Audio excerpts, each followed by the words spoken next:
안녕하세요. 우르시누스의 하이델베르크 요리문답 해설. 오늘은 하나님의 독생자 그리스의 신성 부분을 다루는 제33, 34문에 대해서 일부 영상을 업로드해 보도록 하겠습니다.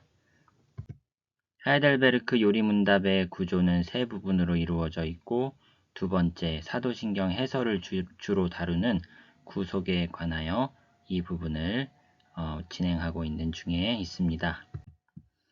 33문, 우리도 하나님의 자녀인데 왜 그를 하나님의 독생자라 부릅니까? 오직 그리스도만이 하나님의 영원하신 본성적인 아들이시며 우리는 그리스도로 말미암은 은혜로 입양된 하나님의 자녀이기 때문입니다. 이 질문에서는 하나님의 아들의 신성을 가르치고 있습니다. 그리스도께서 하나님의 아들이신 것과 우리가 하나님의 자녀인 것이 서로 근본적으로 차이가 있음을 지적합니다. 우리의 부모의 본질과 본성은 우리에게 부분적으로 전달이 된 반면에 그리스도의 경우는 그의 신성에 따라서 성부의 신적 본질이 그에게 전적으로 전달되었다고 우르시누스는 설명합니다. 그는 성부의 본질로부터 영원전에 나셨으며 그 나신 방식은 우리의 이해를 초월하는 것이다. 영원한 나심, 이렇게 설명을 하지요. 나셨으나 영원한 존재이시기 때문에 안 계시지 않았던 적이 없는 나심, 우리의 이해를 초월하고 있습니다. 자녀들이 존재하기 시작한 것과 하나님의 자녀가 된 것이 시기적으로 일치하는 경우, 이 경우를 은혜로 말미암은 자녀들이다, 이렇게 설명을 하고 있는데요. 천사들과 타락 이전의 아담은 창조의 은혜로 말미암은 하나님의 자녀들이고요. 오직 그리스도만이 성령으로 말미암은 잉태의 은혜와 또한 말씀, 요한복음 1장에 나오는 그 말씀과의 연합의 은혜로 말미암은 하나님의 자녀다. 이렇게 은혜로 말미암은 자녀를 둘로 구분해주고 있습니다. 자녀들이 존재하기 시작하는 것과 하나님의 자녀가 된 것이 시기적으로 일치하는 두 가지의 경우 설명해주고 있습니다.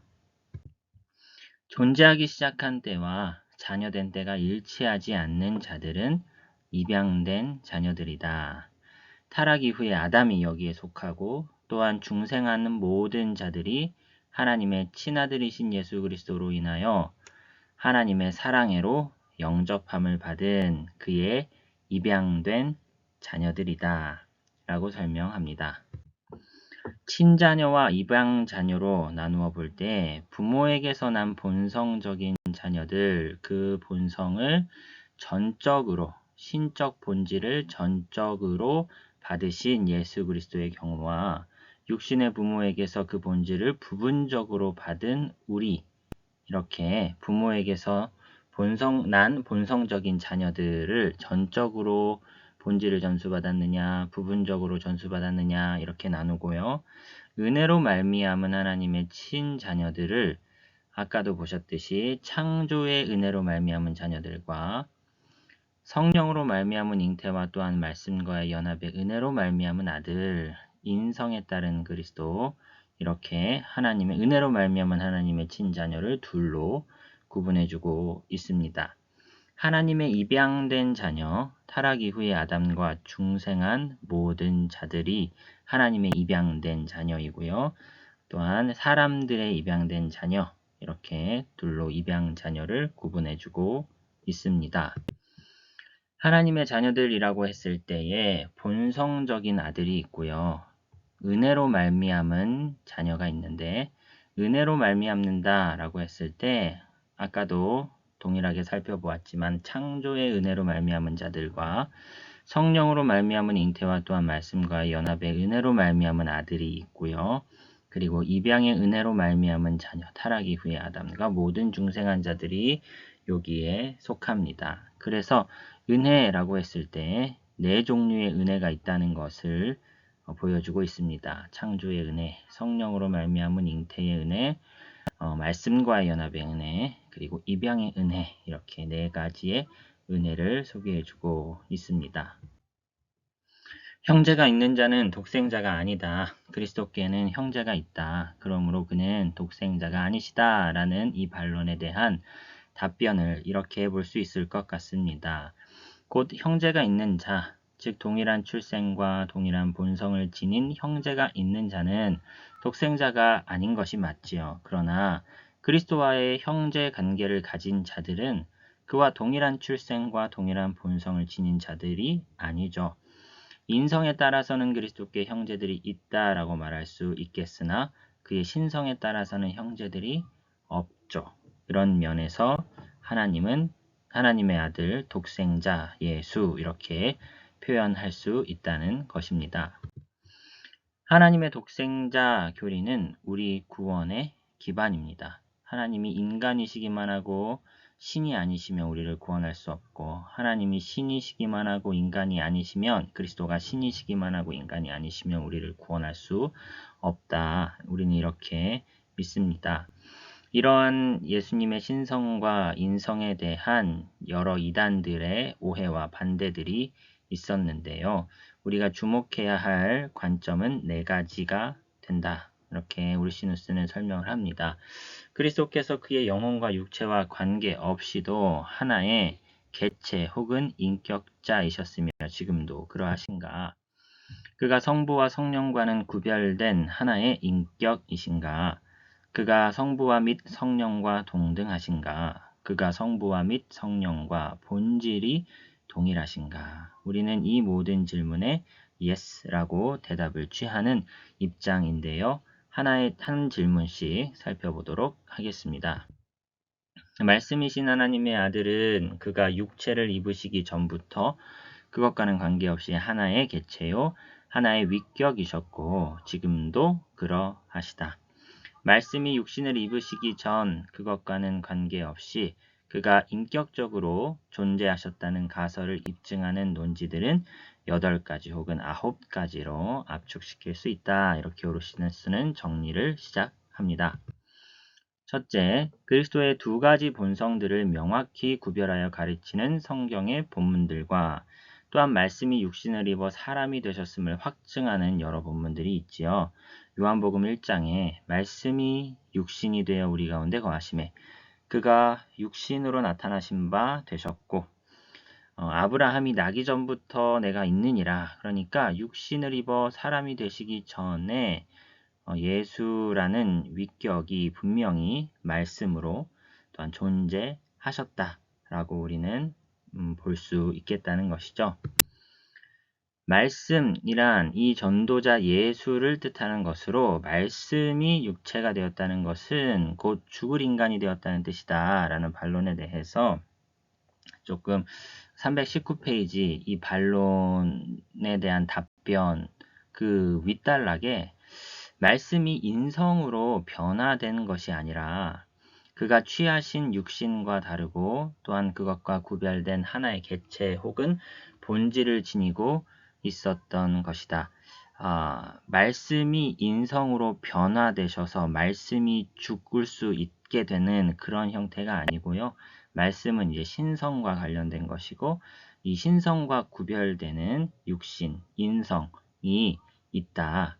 그래서 이 구별된 인성과 구별된 이 신성은 육체를 입기 전에도 존재한 이 신성에 따라서 예수 그리스도는 육체를 입기 전에도 개체로, 위격으로 신성을 지니신 존재로 계셨다라고 말을 해야 할 것이다 라는 것이죠. 신약에서는 사람이신 그리스도를 가리켜 하나님이라 부른다. 그러므로 이 사람에게 불가시적인 본성이 있다고 주장하는 자들은 성경을 왜곡시키는 것이다.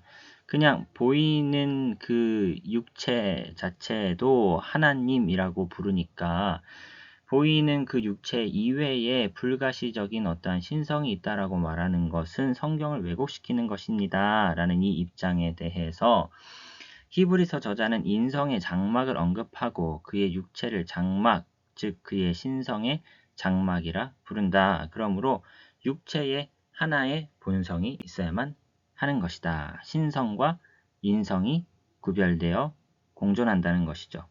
그러므로 이것을 속성들 간의 교류를 통한 서로 다른 본성들에 관한 말씀으로 이해해야 할 것이다. 그래서 신성에 대한 속성을 취하시고 인성에 대한 속성들을 취하시면서도 하나의 인격이시다. 이렇게 말을 해야 된다는 거죠. Divine Nature와 Human Nature를 갖고 있는 a person, 하나의 위격이시다. 라고 말할 수 있을 것입니다. 두 번째 논지는 그리스도를 하나님의 정당한 아들로 부르는 성경의 선언들. 그가 자기를 하나님의 아들이라 함이니이다. 하나님을 자기 친아버지라 하여 자기를 하나님과 동등으로 삼으신다. 그러니까 예수 그리스도가 자신을 하나님과 거의 동일한 수준의 아들로 선언을 하고 계시는 구절들이 있다는 것이죠. 그리스도를 가리켜 하나님의 독생자라 부르는 성경의 선언들이 있습니다. 우리가 그의 아버지 영광을 보니 아버지의 독생자의 영광이요. 그렇죠. 그리스도를 하나님의 독생자라고 표현을 하고 있고요. 그리스도께서 육신을 입기 전에도 그의 신성에 따라 하나님의 아들이라는 칭호를 그에게 적용시키는 성경의 증언들이 있지요. 또 그로 말미암아 모든 세계를 지으셨느니라. 아들로 말미암아 모든 세계를 지으셨다. 예수는 육체를 입기 전에도 아들로서 존재하셨다. 말씀에 대해 말하는 성경 본문들, 요한이 언급하는 이 말씀은 인성을 취하기 이전부터도 하나의 인격이셨다. 아들이 그 말씀이시죠. 그러므로 아들은 육체를 입으시기 전부터 하나의 인격이시다라고 말해야 한다는 것이고요. 그리스도께서 하나님의 지혜이심을 증언하는 성경의 증언들을 보십시오. 만물이 하나님의 지혜로 지은 바 되었는데 그 지혜가 바로 아들이다 라고 해석할 수 있다는 것이죠. 잠언 8장에 여호와께서 그 조화의 시작 곧 태초에 일하시기 전에 나를 가지셨으며 여기서 나는 지혜이자 곧 아들의 인격, person을 가리킨다 라고 해석을 한다는 것이죠. 온 교회를 자신의 공로와 효력으로 모으고 보존하는 중보자의 직분을 성경이 증언하고 있는데 중보자를 통해서만 교회가 모아지고 보호를 받는다 이렇게 해설을 합니다. 그리스도께서 창세로부터 이미 존재해온 온 교회의 중보자이시다. 그러나 그때에 그가 존재하지 않았다면 교회가 구약시대에 성도가 구약시대에 존재할 수 없었을 것이다. 이렇게 해설을 하는 것이죠. 따라서 그는 교회가 즉 성도가 있기 전부터 존재하셨다라고 해설을 합니다. 구약시대에도 성도가 존재했죠. 구약시대에도 교회가 존재했습니다. 교회의 존재는 중보자의 존재를 전제한다는 것이죠. 따라서 구약시대에 성도가 있었다는 것은 중보자가 그 이전부터 존재하셨다라는 것을 반증한다. 이렇게 설명하는 것이죠. 구약시대의 족장들에게 하나님의 사자로 나타난 천사와 관련된 증언들, 너희가 말라기 3장 보시면 너희가 구하는 바 주가 갑자기 그의 성전에 임하시리니 곧 너희가 사모하는 바 언약의 사자가 임하실 것이라. 천사 혹은 성부의 사자가 성육신 이전에 계셨죠. 그리스도 하나님의 사자라고 언급되는 존재가 구약시대에 나타납니다. 그 사자, 그 천사는 성부도 성령도 아니셨고 성자이셨다라고 해설을 하면서 왜냐하면 성자만이 성부의 사자요 또한 중보자이시기 때문이다 라고 해설을 합니다. 성경에서 그리스도를 가리켜 참되신 하나님으로 분명하게 지칭하는 모든 본문들, 대표적으로 로마서 9장에 그리스도가 그들에게서 나셨으니 그는 만물 위에 계셔서 세세의 찬양을 받으실 하나님이시니라. 그리스도가 하나님이시다라는 분명한 본문이 있죠. 그러므로 그가 하나님이시라면 하나님의 속성이신 영원성, 언제나 존재하셨음, 존재하지 않으신 적이 없었음. 예수 그리스도는 영원한 존재이시다 라고 우리는 표현할 수 있어야 한다는 것입니다. 성자께서 육체로 나타나시기 전부터 존재하셨다는 것이 이제 확고히 세워졌으니 그는 하나님과 동일하게 영원하신 하나의 영이셨는가, 아니면 시간 속에서 창조함을 받은 영이셨는가. 하나님과 예수가 동등한 존재냐, 이것을 이제 다시 논증하기 시작한다는 것이죠. 성자는 성부와 성령과는 친정 구별된 하나의 독립적인 인격이시다. 하나의 인격이시다. 성자께서 육체로 나타나시기 전부터 존재하셨다는 것이 이제 확고히 세워졌으니, 아까의 이전 시트와 동일한 내용이네요. 성자께서 성부와 직분에서뿐 아니라 인격성에서도 구별된다는 사실은 다음의 논지들만으로도 충분히 입증되고도 남는다. 성자의 독보적인 인격성에 대한 논증 구절들을 살펴보겠다는 것이죠. 누구도 혼자서 아들인 자는 없고, 아들이라면 누구나 아버지가 있고 그 아버지는 그 아들과는 구별되는 존재다. 예수님이 스스로를 하나님의 아들이라고 자청하실 때에 분명히 아버지와는 구별된 인격으로서 자신을 드러내신 것이다 라는 것이죠. 그러므로 말씀은 곧 성부의 아들이시며 성부 자신이 아니다. 요한복음 1장에 나타나는 이 말씀은 하나님과는 구별된 인격이다 라고 설명해야 할 것이다 라는 것이죠. 성경은 신격에 서로 구별된 삼위가 계시다는 것을 가르친다. 증언하는 이가 셋이니 요한 1서 5장이고요. 요한복음 14장의 보혜사, 곧 아버지께서 내 이름으로 보내실 성령, 그가 너희에게 모든 것을 가르치시고 내가 너희에게 말한 모든 것을 생각나게 하리라. 성령과 아버지와 예수, 이렇게 구별된 세 인격이 동시에 등장하고 있는 구절인 것이죠.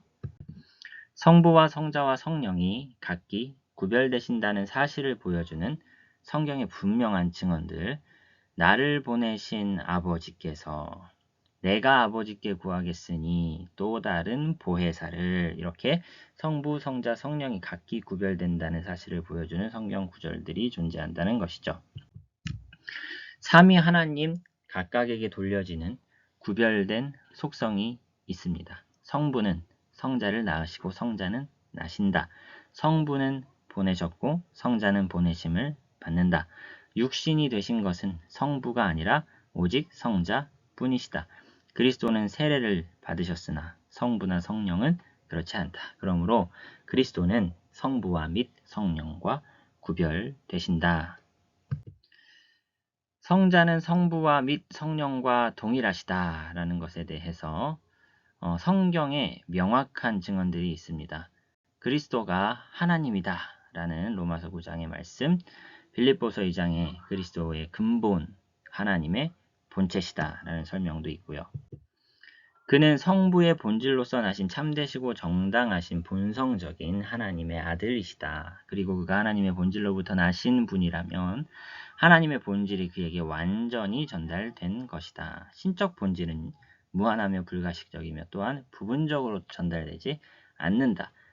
신의 어떠한 본질을 인계받고 받는다라는 것은 그 받는 존재도 신이다라는 것이죠. 이 신성이 쪼개져서 부분적으로만 전달되지 않는다라고 보면서 하나님의 본질을 완전히 전달받으신 존재 예수 그리스도는 구별된 인격이시나 하나님의 본질이시다라고 말해야 한다는 것이죠.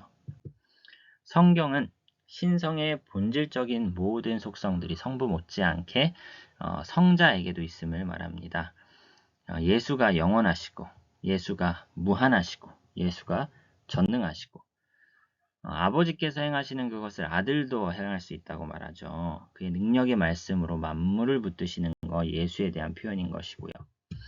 그의 지혜는 무한하다. 그래서 우리가 지금에야 주께서 모든 것을 아시고 또 사람의 물음을 기다리시지 않는 줄을 아나이다. 예수의 지혜, 무한한 지혜. 예수는 교회를 거룩하게 하시는 자시다. 예수는 불변하시다. 예수는 진리의 근원이시고 진리 자체이시다. 예수는 죄에 대해 진노하시고 벌하신다.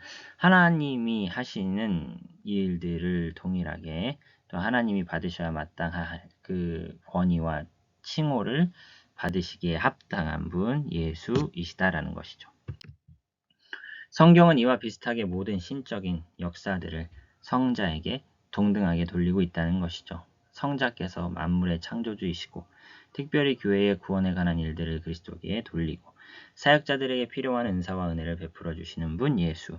그는 성례를 제정하시고 그는 중생시키시고 거룩하게 하신다. 하나님이 하실 만한 일들을 예수 그리스도도 하신다. 예수는 하나님이시다 라는 것이죠. 성경에서는 성부와 성자께에 동등하고도 공통적인 존귀와 경배가 돌려지는데 이러한 존귀와 경배의 동등함은 본질과 활동의 동등함에서 비롯되는 것이다. 다른 이에게서 모든 것을 얻는 자는 그에게 그것들을 준 자보다 열등하다. 그러므로 그는 성부보다 열등하다. 어떻게 동일하냐? 성부, 성자는 성부보다 열등하다. 이에 대한 답변으로 주는 자의 은혜로 어떤 것을 얻는 자에게만 이게 열등의 관계가 성립이 된다는 것이죠. 그러나 하나님의 아들에서의 경우처럼 출생에 의해서 혹은 본성적으로 그 모든 것을 얻으시는 자에게 신성이 쪼개어지지 않고 부분적으로가 아니라 온전한 본질이 완전히 전수된 자의 관계에서는 누가 더 열등하고 우월하다 이렇게 볼 수 없는 관계다라는 설명인 것입니다. 삼위 하나님 편에서 행하시는 순서가 있다고 해서 그것 때문에 그들의 동등성이 손상받는 것은 아니다. 이것은 시간 혹은 위험 혹은 본성의 순서가 아니고 오로지 위격의 순서일 뿐이다. 이 때문에 그들의 동등성이 제거되는 것이 아니라 오히려 더 충만히 세워진다. 예수 그리스도의 신성이 오히려 부각되는 것이다 라고 봐야 한다는 것입니다. 이단들은 성자께서 성부와 본질이 동일한 게 아니라 유사하다라고 말하고 싶어 한다는 것이죠. 그러나 확실히 해야 할 것은 본질이 유사할 뿐 아니라 본질이 동일하신 한 하나님이시다라고 우리는 고백해야 한다는 것이죠. 하늘에서 증거하는 이가 셋이니 이 셋은 합하여 하나이니라. 셋이시면서도 하나이시다 라는 것이죠. 아들을 가리켜 여호와라 부르니 이는 오직 한 본질이라는 증거다. 여호와의 사자를 가리켜 여호와 자신이라 부르는 본문들과 또한 구약에서는 여호와에 대해 말씀하는데 신약에서는 이를 그리스도께 적용시키고 있는 본문들을 봤을 때 그리스도는 하나님이시다. 하나님은 하나님과 그리스도를 동일하게 이렇게 묘사하는 구절들이 있다는 것이죠. 그를 가리켜 오직 한 분뿐이신 참 하나님이라 부르고요. 그리고 성부와 성자 모두에게서 나오셔서 역사하시는 한 분 동일한 성령의 존재를 생각해 보십시다. 이 두 분은 본질에서는 구별되지 않고 다만 위격에 있어서만 구별되시는데 그렇지 않다면 성부의 영이 따로 계시고 성자의 영이 따로 계실 것이기 때문이다 라고 설명을 해주고 있습니다. 나름 명쾌한 논리이지 않나 생각이 듭니다. 그리스도께서 성부의 독생하신 정당한 아들로서 성부의 동일한 본질을 완전히 전달받으셨다. 따라서 신격은 늘어날 수도 없고 나뉠 수도 없기 때문에 완전히 그 신성이 전달받으신 존재 그리스도는 성부와 동일 본질이시다. 이렇게 설명할 수 있다는 것이죠.